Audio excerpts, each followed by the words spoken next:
Είναι επίσης εξαιρετικά σημαντικό γιατί, όπως πρέπει να γνωρίζετε, στις 7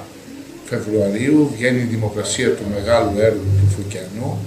που θα συνδέει την παραλιακή Κινουρία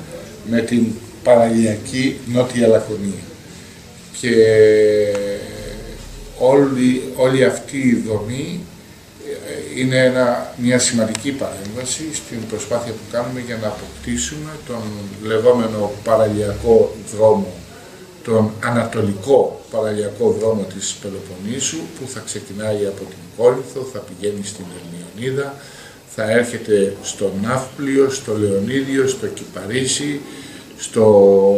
Γήθιο, στην Αερόπολη, και θα συναντάει από εκεί και πέρα τον Άγιο Νικόλα, τη Στούπα την Καρδαμίδη, και θα καταλήγει στην Καλαμάτα.